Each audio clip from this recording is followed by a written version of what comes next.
consultation du budget, puisque je n'ai pas encore le budget 2017, ce document toujours rare à trouver.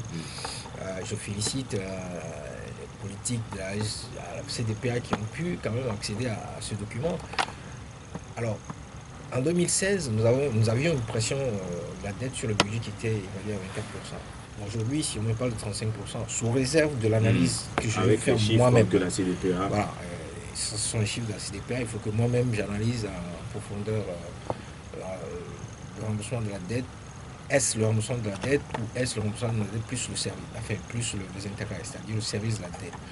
Donc, la pression était à 24%. Si aujourd'hui la pression est à 35%, ça fait quasiment 10 points de différence, c'est énorme. Mais c'est clair que lorsqu'on est à 295 milliards de lignes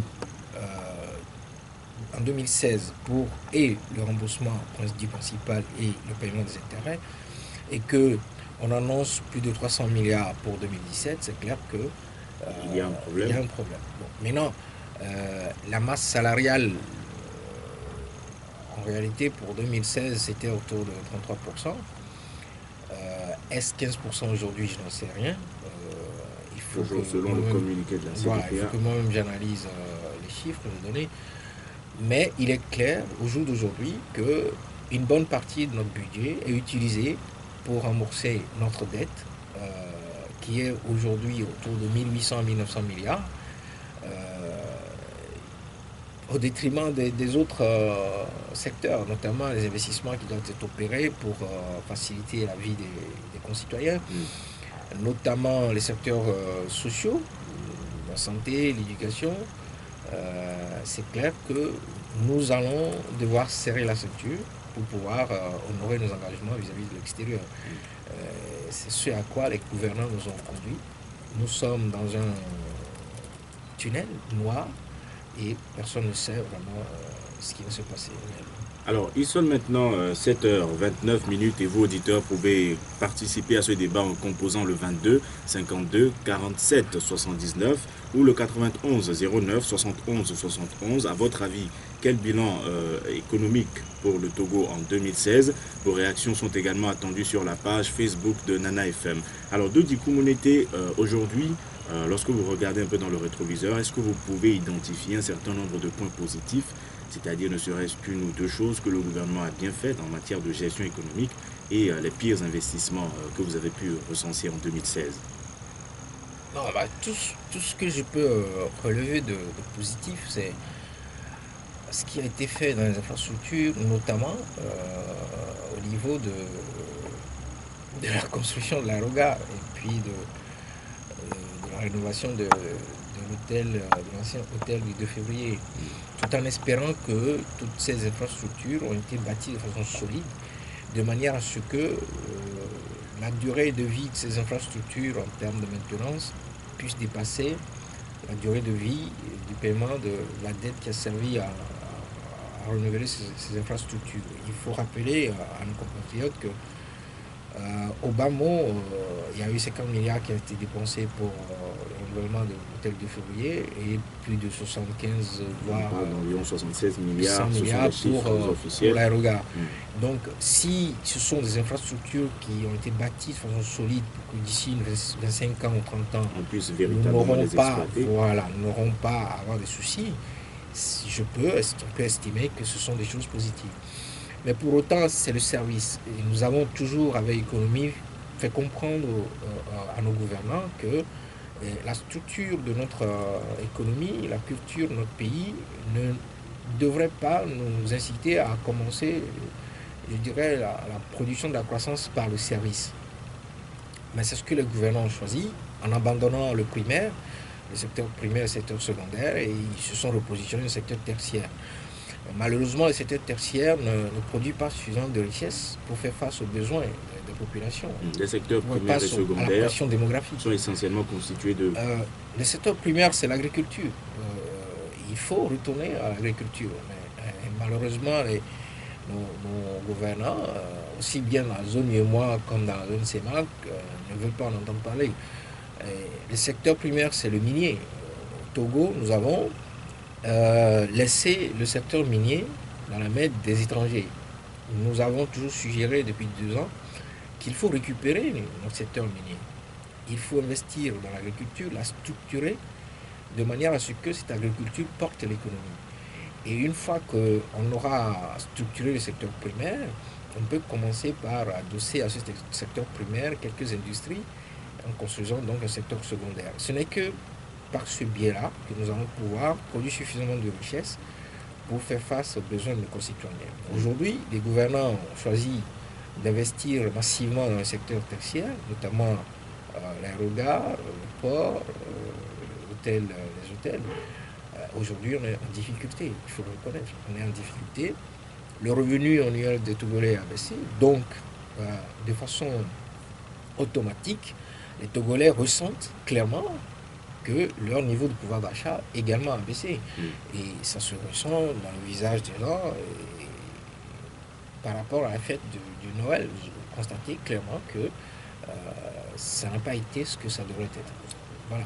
Alors, plusieurs économistes ont eu à dénoncer il y a quelques semaines le fait que le gouvernement fasse des prêts sur le marché privé plutôt que de s'orienter vers des institutions à des taux préférentiels comme le FMI ou la Banque mondiale. Qu'est-ce que vous en pensez? Oui, ils ont complètement raison. Il y a deux problèmes à ce niveau-là. Il y a le problème de hausse des intérêts. Vous voulez vous endetter sur le marché privé, vous êtes obligé de vous endetter à des taux d'intérêt imposés, en quelque sorte. Ensuite, il y a un problème de coût de change. Lorsque vous vous endettez au niveau du secteur privé, notamment dans les banques telles que l'Exim Bank de Chine ou l'Exim Bank d'Inde, qui sont des banques privées, ou Afrexim Bank, comme la dernière fois, ils sont allés prendre, je crois, 30 milliards à Afrexim Bank, eh bien, vous pouvez vous confronter à ce qu'on appelle le coût de taux de change. Alors que l'endettement auprès du FMI, se fait à des taux concessionnels relativement bas. Ensuite, ce sont des TS qui sont convertibles en euros certainement. Ce qui fait que vous ne subissez pas la pression du taux d'intérêt et en plus, vous ne subissez pas la pression du coût de taux de change. Donc, mais le problème de nos gouvernants, c'est que en se tournant vers le FMI, eh bien, ils sont obligés, voilà, d'obtempérer, obligés de suivre un certain nombre de règles de gestion des finances, ce qu'ils ne veulent pas. Et malheureusement, ça les pousse à aller chercher l'endettement à coût très élevé et qui pénalisera le pays de toutes manières. Nous l'avons, depuis 2 ans, nous avons été les premiers avec économique dans ce pays à parler de l'endettement public de notre pays qui était en train de dépasser le seuil critique. Aujourd'hui, nous sommes complètement dans le gouffre puisque nous avons violé le pacte de stabilité et de croissance de l'UEMOA qui veut que la dette publique soit inférieure à 70% du PIB. Nous sommes à plus de 75% du PIB. Et ça, c'est l'avenir de nos enfants qui est menacé. 7h35, vos auditeurs pouvaient composer le 22 52 47 79 ou le 91 09 71 71 pour participer à ce débat. À votre avis, quel bilan économique pour le Togo en 2016? Nous vous rappelons que nous sommes avec Dodi Koumounete, le président de l'association Veille économique. Sur la page Facebook de Nana FM, Marcel Chalman dit que le SMIC n'a pas bougé. La plupart des opérateurs économiques ont quitté le pays à cause de l'OTR. Le ministre de l'économie et des finances a été remercié. Il dit conclusion, le Togo vit dans une économie morose qui étouffe la majorité des Togolais. Qu'est-ce que vous en pensez? Non, il a plus ou moins raison. À partir du moment où nous avons une augmentation de la pression fiscale en 2016 et 2017 qui est claire, en 2015 et 2016. Aujourd'hui, l'OTR met trop de pression sur les opérateurs économiques. En toute franchise, le Togo n'avait pas vraiment besoin de l'OTR, d'un office, pour une simple raison. Ces genres d'institutions sont créées dans des pays qui ont connu la guerre. Le cas de Rwanda, par exemple, où ils ont connu un génocide, où tout l'appareil d'État était complètement en lambeaux. Eh bien, pour redémarrer les opérations, il fallait absolument créer un office. Le Togo n'a pas connu de guerre civile. Le Togo a un ministère de l'économie et des finances qui fonctionne normalement. En réalité, le Togo n'avait pas besoin d'un office. En fait, le FMI avait demandé au Togo une réforme structurelle de fonds des régies financières, la douane et les impôts.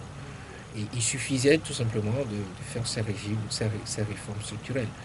On n'avait pas vraiment besoin d'une office. Mais Aujourd'hui, on a une confusion totale au niveau du ministère de l'économie et des finances où on a l'impression que l'OTR fonctionne indépendamment du ministère de l'économie et des finances, ce qui ne devrait absolument pas être le cas.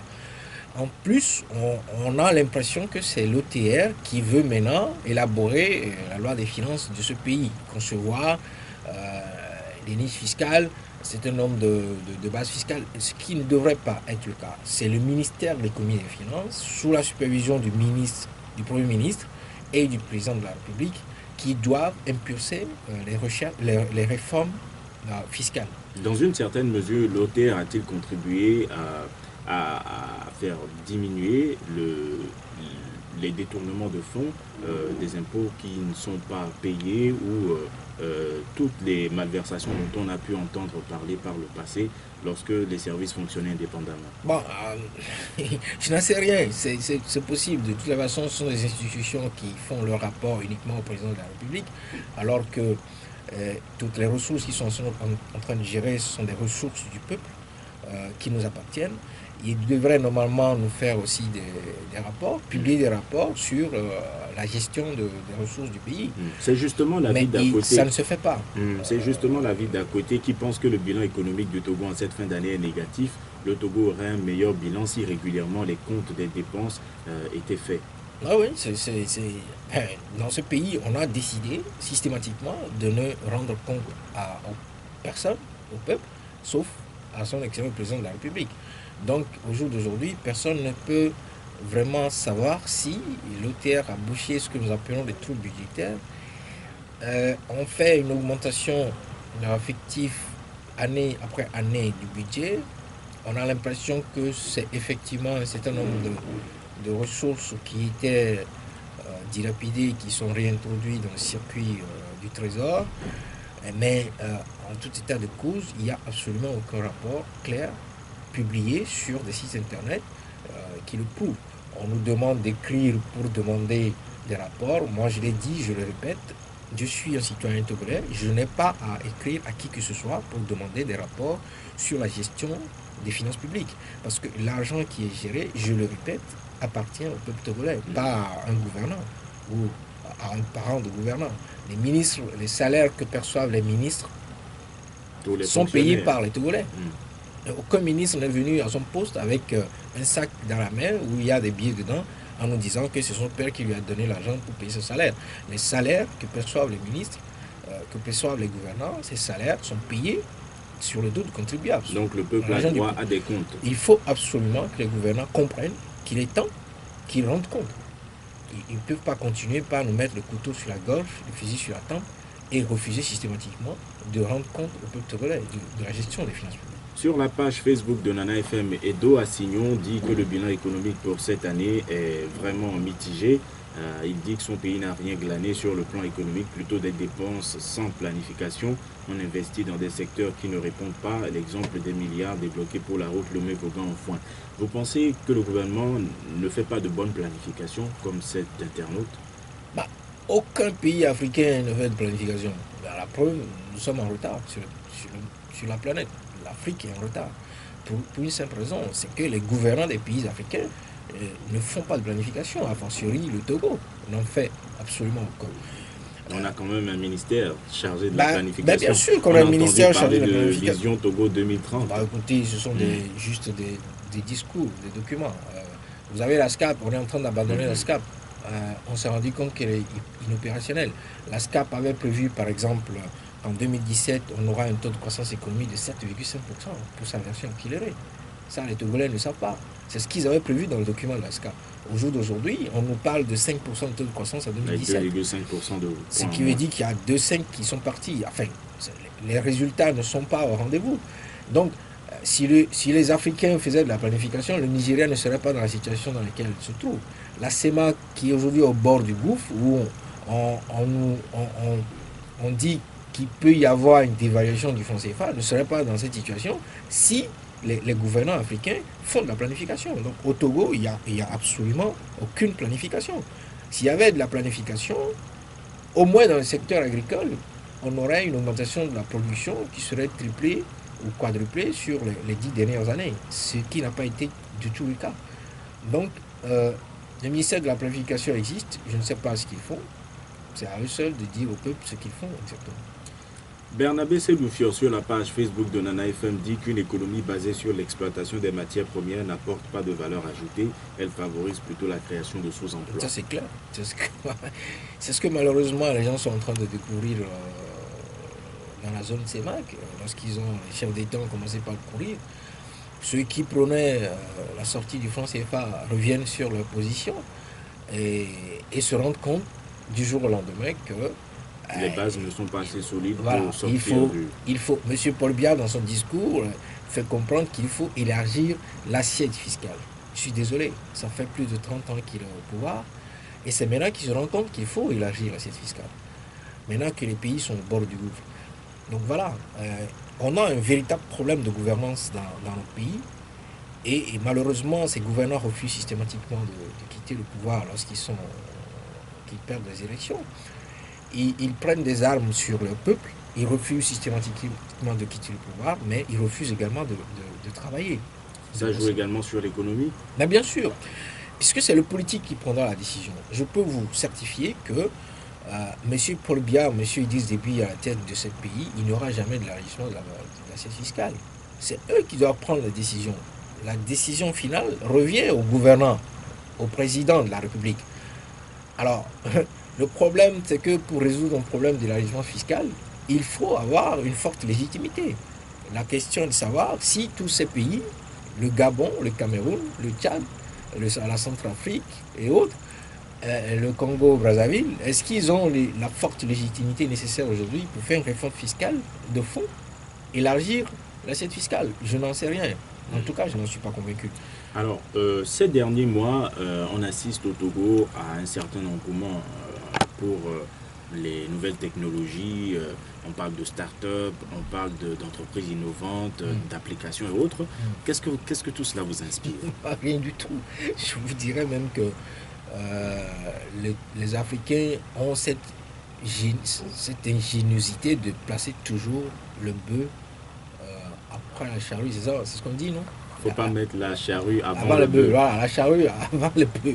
Et c'est ce que nous faisons. Nous n'avons pas encore fini de manger. Nous parlons d'éthique.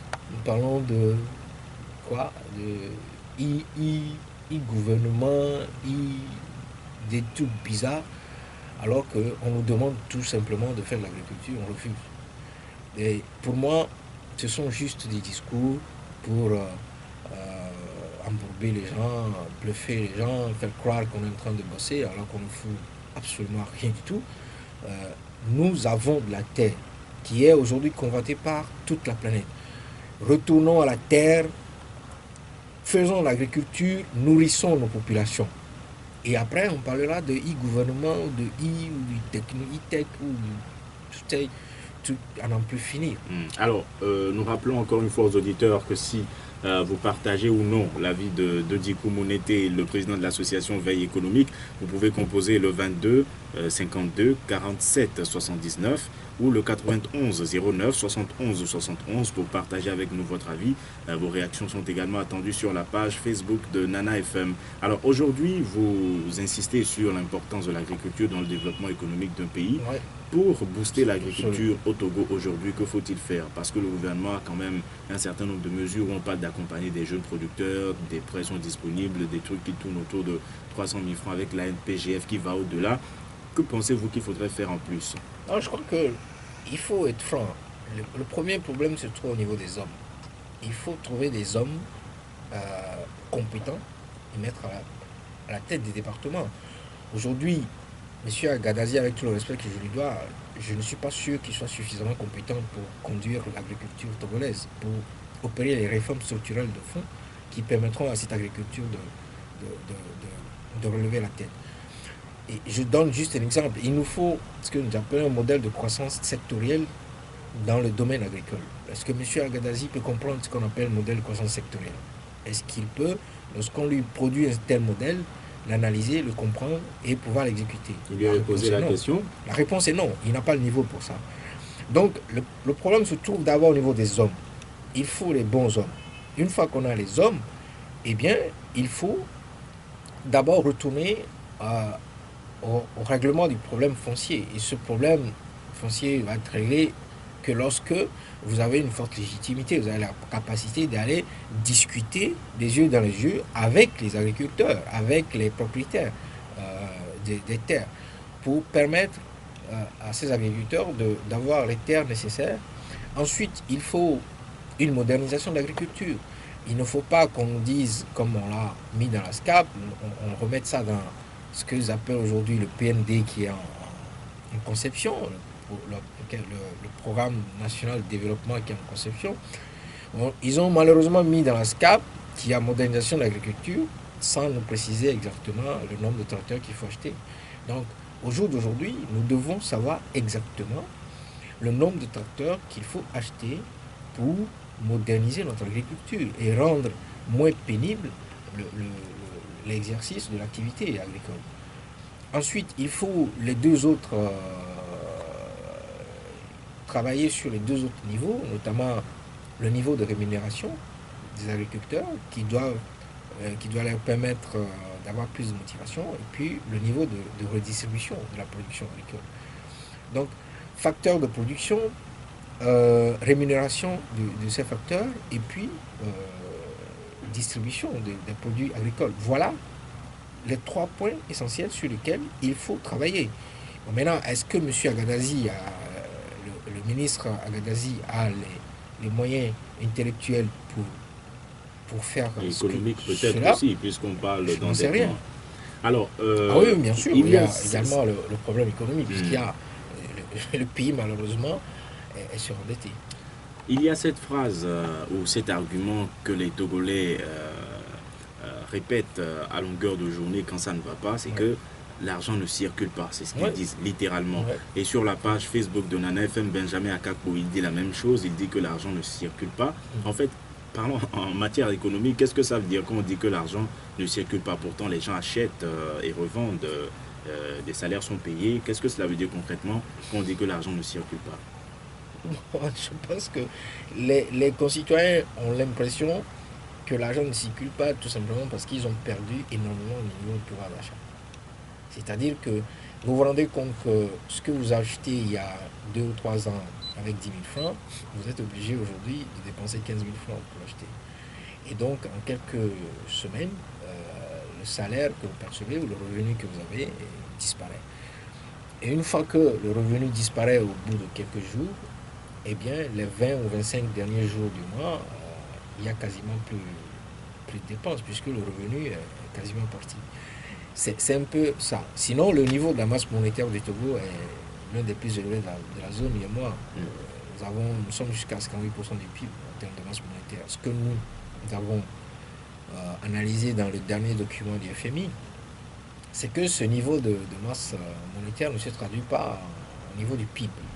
C'est ce qui nous conforte dans le fait qu'il y a des détournements de fonds massifs et où on s'endette énormément et pourtant l'ensemble de cette masse monétaire issue de l'endettement ne se traduit pas au niveau du PIB.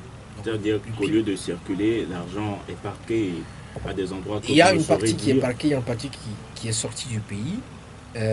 Pour la simple raison, c'est que quelqu'un qui normalement gagne 2 ou 3 millions en tant que responsable ou gouvernant et qui se retrouve avec 1 milliard ou 2 milliards ne peut pas justifier cette somme. Il est obligé soit de thésauriser cette ressource ou bien de le faire sortir du pays. L'exemple de l'évasion fiscale de Wassem qui a été évoqué dans l'année a une preuve palpable. Bertin Amouzoui, sur la page Facebook de Nana FM, dit que même les représentants du peuple, c'est-à-dire les députés, ne sont pas capables de faire ou de dresser le bilan économique 2016 du Togo. Vous partagez son avis? J'ai toujours pris soin de ne pas me mêler de ça. Je ne veux pas me faire lyncher. Je crois que le peuple est là, il voit. Et c'est au peuple de juger si députés ils sont capables de danser les bilans ou pas. La dernière fois, je disais que, en principe, avant que le vote de l'année N plus 1 ne puisse être voté, il faut absolument qu'il y ait une loi de règlement de l'année N-1. Et on me fait comprendre que la loi dit que la loi de règlement doit être N-2.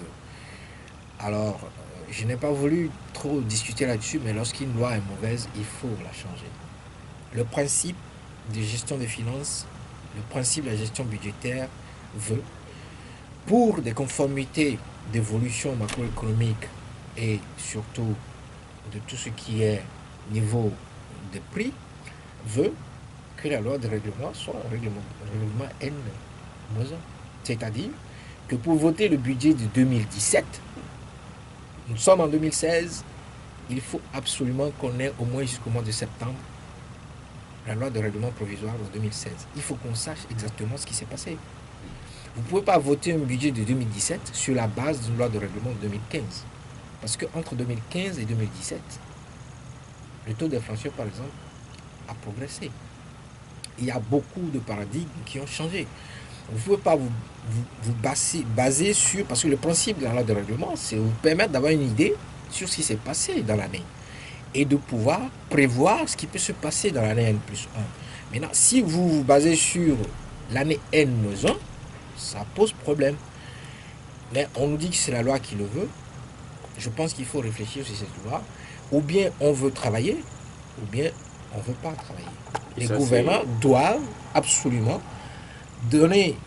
mettre sur la table des députés la loi de règlement de l'année N. C'est-à-dire, au moins jusqu'au mois de septembre, il faut absolument que l'on sache ce qui s'est passé dans l'année.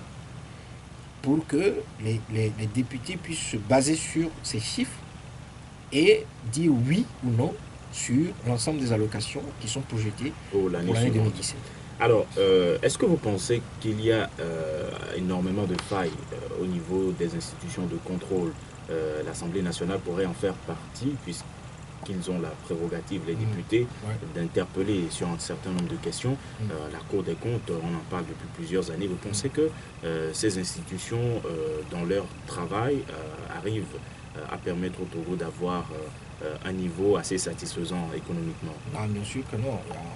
De façon générale, les institutions togolaises ne fonctionnent pas. Si elles veulent fonctionner, elles fonctionnent lorsque le président de la République leur donne des instructions. C'est ce que tout le monde voit dans le pays. Donc, a fortiori pour les institutions de l'économie, ça ne fonctionne pas. On a une Assemblée nationale qui, de façon générale, ne prend pas les mesures qu'il faut, qui est penchée du côté des gouvernants, qui vote tout ce qui passe sans se prononcer de façon professionnelle là-dessus. On a les institutions telles que la Cour des comptes qui est complètement veilleuse. Bon, ils sortent un certain nombre de rapports. Personne ne sait véritablement à quoi servent ces rapports. Bref, au jour d'aujourd'hui, le résultat est là. Le Togo est en difficulté. Les Togolais sont en difficulté. Le niveau de pouvoir d'achat ne cesse de baisser.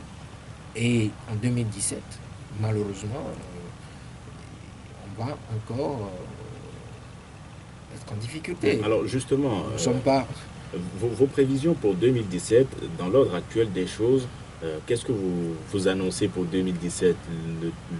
Le taux de croissance du PIB du gouvernement tourne autour de 5%. Nous prévoyons 4%. Disons, on sera à 4%. 5%, je n'en suis pas sûr. Même à 5%, ça veut dire qu'on fait du surplace, puisqu'on nous annonce 5% en 2016 et 5% en 2017.